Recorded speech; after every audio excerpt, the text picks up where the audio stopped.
So we're ready to put the Kirby back together, and there's a couple of things you want to do. You want to just take a paint scraper and scrape off really any excess, anything, anywhere. This particular Kirby, whoever did the fan job on it originally back in 1995, or at least that's when the fan was made, they used way too much silicone. And I'll put a link below to this, but this is silicone too. This is what I like to use. There's a couple of reasons I like to use this. One, it's really, really tough. Two, it does come off if you need to. Three, silicone 2, that's what the 2's for. It's got a hold time of 30 minutes, and it's basically ready to go in like 2 hours. Thereabouts, it's fully set in like 12 to 24 hours. It's good stuff. So the first thing we're going to do is we are going to, let's move this so you guys can see. We are going to take this, and we are going to reattach this piece. And this is also where the date nipple is of your Kirby. This one's a 1990. We're just going to put a big blob there, and that big blob coincides with this guy right here. And we're just going to, real quick, outline him with silicone. Customer's machine I would not be this detailed with, but considering this is mine and my whole purpose of this was to restore this, we are going to do that. So we're just going to put that on right there. Make sure it's nice and lined up, because you don't want stuff going under that. That would be bad. Now, my tube, you'll have to excuse me, is a little empty.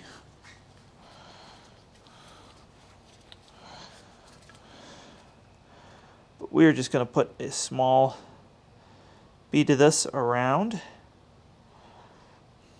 the outside. And you don't want to put too much on, because then what happens is it can flake off and come in contact with the fan.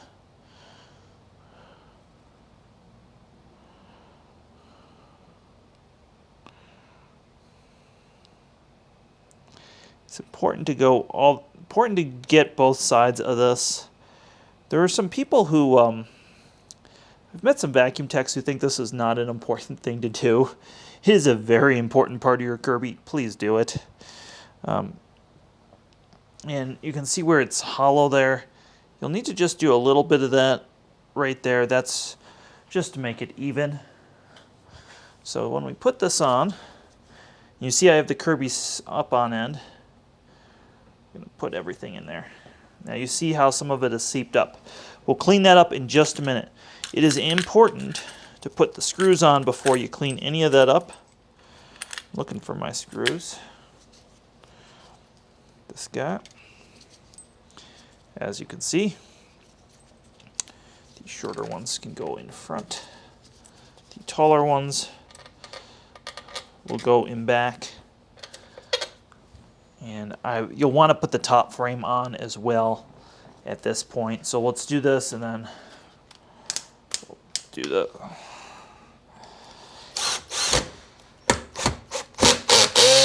The one in the middle is the first one to do, and then you want to do like a torquing pattern.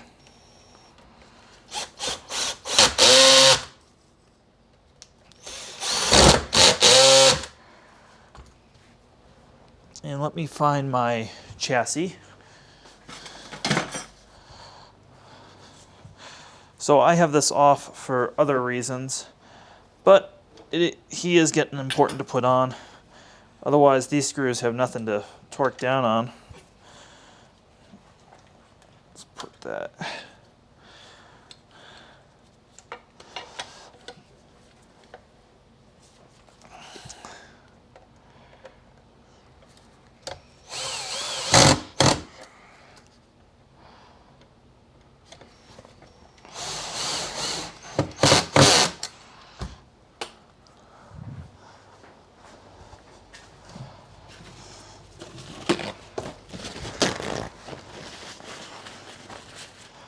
All right, now we're going to seal up our silicone. One of these tubes is enough to do like 10 machines plus. So now we want to get all around the edges. We want to make sure that there is no excess silicone anywhere. Can your vacuum do this? How about this? Probably not. That's why you're watching this video, because your vacuum isn't doing this. Well, if you're looking for a straightforward, easy to use, and powerful vacuum cleaner, you should check out my video on the Zero G. It's one of the best values on the market. The Zero G is also very durable. It glides effortlessly, moving on a cushion of air. Check out my review in the card above.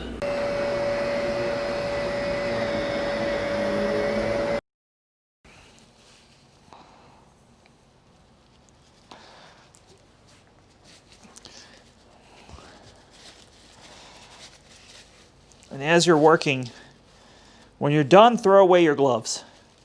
Don't care how clean you thought you got it. You definitely have silicone on your hands, and you don't want to get that everywhere. As you can see now, I am. Well, this is perhaps one of the longest repairs I've just ever done. I'm still waiting on some parts. The polishing, the machine was so corroded for so long, the polishing just was not going to take a mirror finish. So I kind of did the best I could and have left it. So it's now time to assemble the machine. It is kind of tricky, and I don't want to break any of these vintage parts because they've gone to completely different assemblies now. That's one of the differences between G3s and G4s, and like the G5 wouldn't be so much of a worry.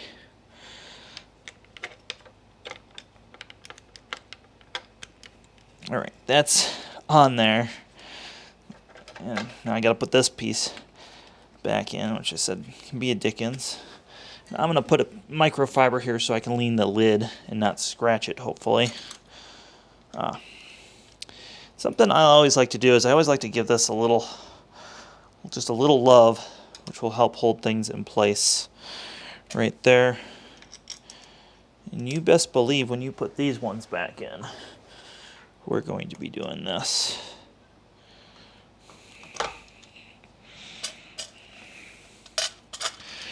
All the way.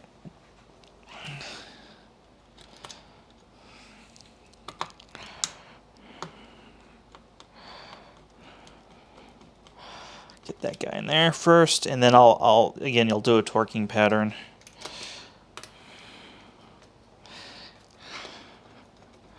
This one started to cross thread already. There we go.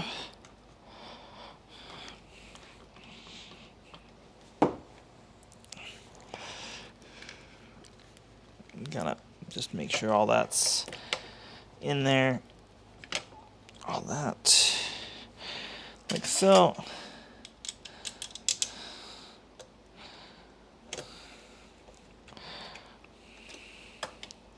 Again, make sure everything's lined up when you're doing this. Alright. Now the curious thing is it looked like when I took this apart, because I actually haven't run the machine yet still. Yeah, it looks like the original Kirby light bulb is intact, which I hope it is, because that would just be so cool.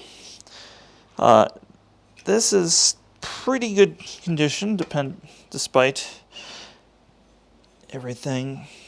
Let's put all this back together now.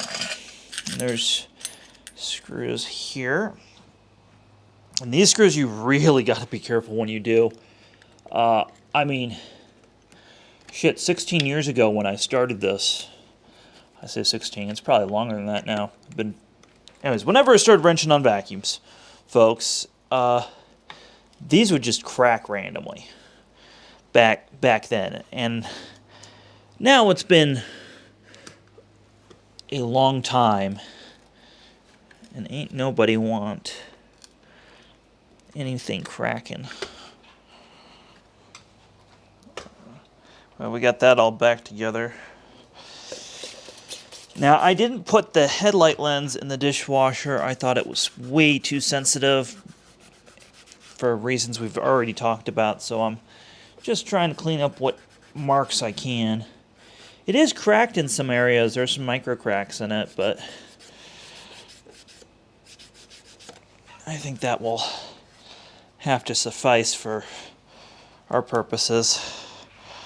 And then we'll take, wow, there it is.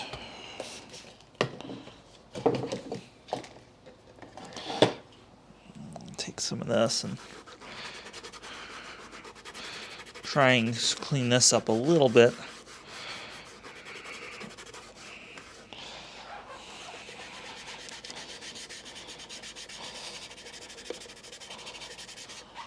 Should have done that right after I took it out of the dishwasher. It would have been a little easier. That will do. So that's how the headlight goes back together.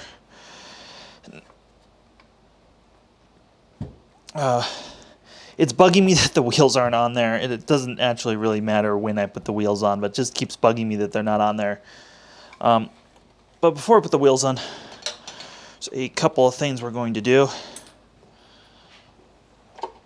It's time for the belt to get soaped, as a lot of you have seen me do before. This quiets things down a little bit. I've already done the transmission. Now they would change this lever and this lever in later generations of machines. So that just goes on there like that. When you put the transmission in, it has to be in drive. Put the belt in. This is one of those tasks that if you had a third hand, it would be a lot easier, but they're not particularly hard to put back in. There we go. Clear that wire.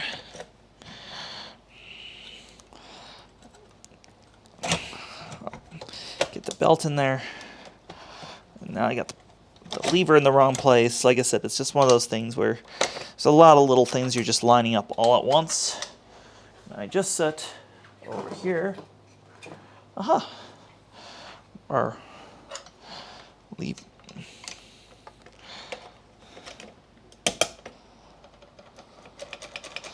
All right, excellent. So why we have it like this, now I'm going to put the transmission screws in first, which are just going to be the slightly longer ones in here. And this, I just don't care so much about in terms of stripping them. These are a lot harder to strip. Not impossible, but a lot harder. Let's just put these in.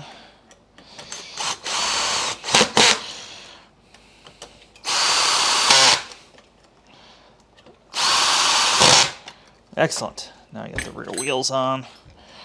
Now you notice I don't have the yoke in. I'm still waiting on a yoke in the mail. A new one of those. I want to put these on. These are just some of the frame screws.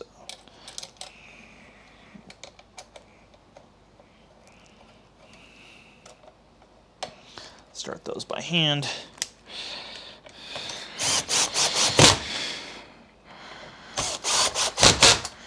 Starting to look like a Kirby now. Now, because I have polished pieces, I want to use the microfiber when I turn this over. Actually, I'm trying to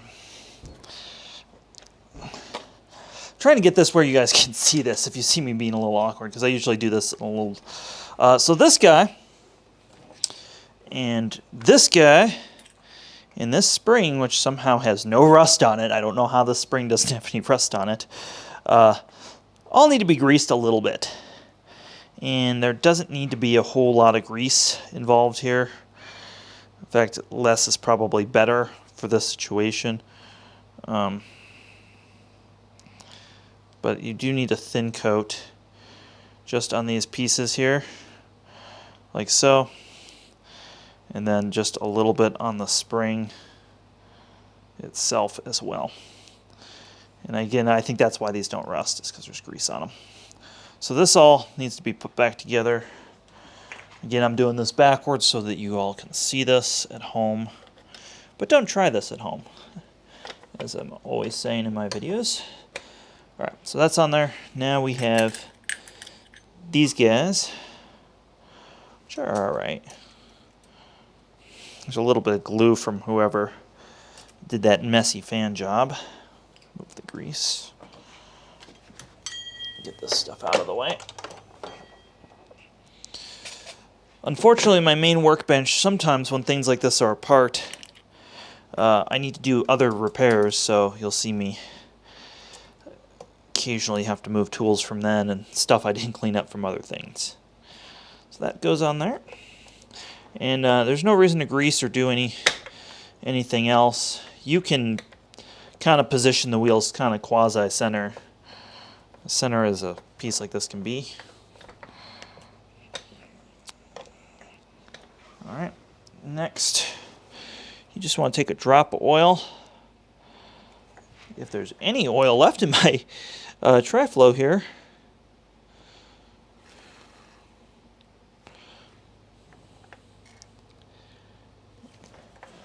just put that on there. Alright, excellent. And now you can see our height adjustment works. Wipe off any excess grease. You can also go in there with a Q-tip if you want. Ooh, that Micromatic works really well. So I took the liberty of sandblasting the Kirby right here and just wipe down, not where the belt goes, but just the rest of it, just to keep corrosion down a little bit. This was all rusted, so we refurbished that. And that all goes in this gizmo. So let's put all that back together and see if I remember how it all goes, because I'll give you a hint, I don't really remember how it all goes. That's alright. This guy interacts here, so yada yada yada. I believe what happens is I remember right, that's how he goes. On here.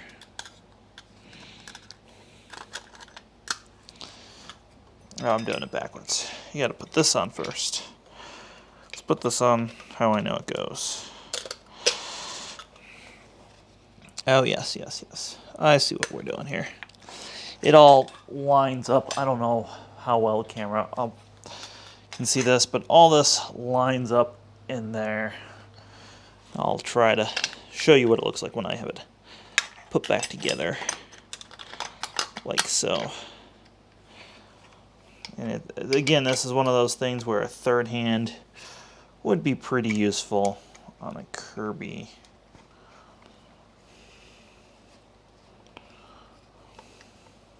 Alright. That all looks good. Yep. Alright. So we'll tighten that down again. It's one of those things I want to do by hand. So the tech drive sticker's pretty beat up. I've got a new one here. We are gonna really quickly just touch around it. Make sure it's super clean. I actually don't think I need to order the new tech drive sticker, but it's kind of like the icing on the cake of this. Let's pull the old one off.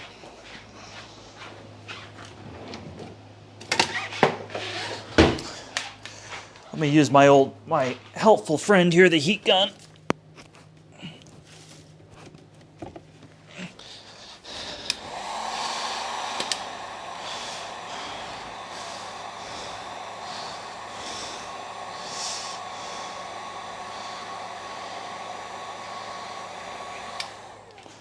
They were really proud of that tech drive.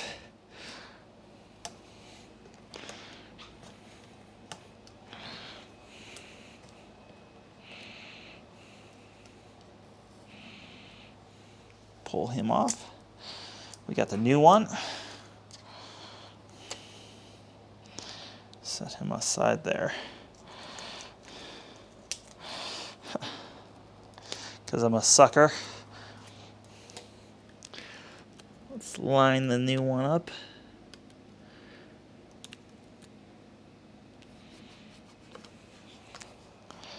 tech drive. So tech drive, that's lined up best that's going to be.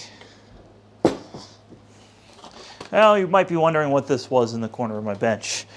And no, I'm not going to put pinstripes on a minivan. But the Kirby G3 came with a, where is it? I set one aside. It came with some pinstripes on it. Check out the next video for the next part in our Kirby G3 rebuild series, where I put everything back together this time and test the machine. Please subscribe So we're gonna and comment below. do that now. Consider checking out our Patreon for exclusive videos. And big thank you to our sponsor, Zero G.